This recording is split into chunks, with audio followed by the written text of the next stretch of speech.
বিশেষ করে রব্বুল আলামিন ফিলিস্তিনের মুসলমান যারা রব্বুল আলামিন নিষ্পাপ শিশুরা চিকিৎসার অভাবে, খাদ্যের অভাবে অনাহারে রব্বুল আলামিন মারা যাচ্ছেন। রব্বুল আলামিন এইসব নিষ্পাপ শিশুদের কান্নাকাটিতে রব্বুল আলামিন আকাশ বাতাস রব্বুল আলামিন জর্জরিত হয়ে গেছে। এইসব মাসুম বাচ্চাদের উপরে ফিলিস্তিনকে আযাব করবেন না আল্লাহ। রব্বুল আলামিন যারা জুলুম করতেছে তাদের জুলুম হাতকে ধ্বংস করে দেন না আল্লাহ। রব্বুল আলামিন আপনি আমাদের উপর রহমত নাযিল করেন না আল্লাহ। এই একটা ছোট্ট বক্তব্য পাওয়ার জন্য রব্বুল আলামিন 1952 সালে যারা আন্দোলনে রব্বুল আলামিন স্বাধীনতার আন্দোলনে যারা রব্বুল আলামিন শাহাদাত বরণ করেছেন তাদেরকে মাফ করে দেন। বিশেষ করে এই আন্দোলনের সময় রব্বুল আলামিন যারা রব্বুল আলামিন সেক্টর কমান্ডার যারা ছিলেন, যাদের রব্বুল আলামিন সরাসরি নেতৃত্বে দেশ স্বাধীন হয়েছে, বিশেষ করে মেজর জেনারেল জিয়া রহমান সহ তার সহকারী মুক্তিযুদ্ধ সবাইকে আপনি ক্ষমা করে দেন। রব্বুল আলামিন আর ক্ষমার হাত করেছি। রব্বুল আলামিন এই ইসলামিক কর্মসূচির যে সব কর্মকর্তা কর্মচারী আমাদের সাথে তাদের কারণে কাজ করেছিলেন, আজকে দুনিয়া থেকে বিদায় নিয়েছেন। বাইতুল মুকাররম মসজিদের খতিব ইমাম খাদেম রব্বুল আলামিন যারা বিদায় নিয়েছেন, আপনি সবাইকে মাফ করে দেন আল্লাহ। সবাইকে জান্নাত নসিব করে দেন আল্লাহ। রব্বুল আলামিন ইসলামিক ফাউন্ডেশন ইসলাম প্রচার করার জন্য, ভ্রাতৃত্ব প্রচার করার জন্য প্রতিষ্ঠা করা হয়েছে। এই ইসলামিক ফাউন্ডেশন সারা দেশে রব্বুল আলামিন ইসলামের মেসেজ করে সঠিকভাবে পৌঁছানোর তৌফিক দান করুন। আমিন।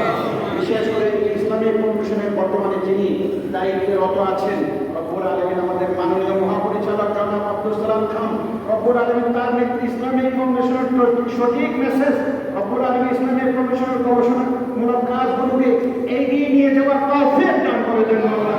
আর সাথে যে সমস্ত পরিচালক, উপপরিচালক, সহকারী পরিচালক, কর্মকর্তা, কর্মচারী আছে সবাইকে একনিষ্ঠতার সাথে ইসলামের খেদমত করার জন্য কবুল করে নেন মাওলানা।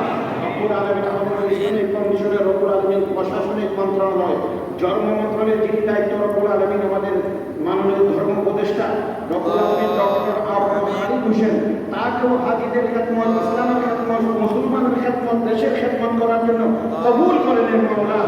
রব্বুল আলামিন বিশেষ করে আমাদের যে সব শাসকবর্গ আছে দেশের কল্যাণের জন্য কাজ করে যাচ্ছেন, রব্বুল আলামিন তাদের কাজের মধ্যে বরকত দান করে দেন মাওলানা।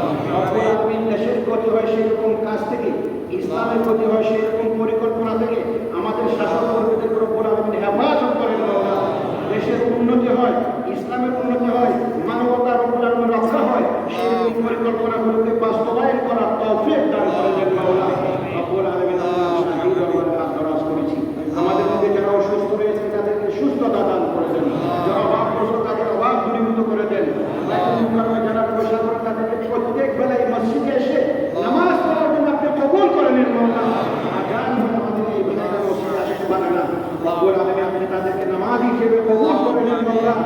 আমাদের দোয়া যেভাবে চাওয়া উচিত ছিল চাইতে পারি নাই, চাওয়ার যোগ্যতা নাই, রব্বুল আলামিন মেহেরবানি করে আপনার পছন্দনীয় দোয়াগুলো আমাদের পক্ষ থেকে কবুল ও মঞ্জুর করে নেন আল্লাহ।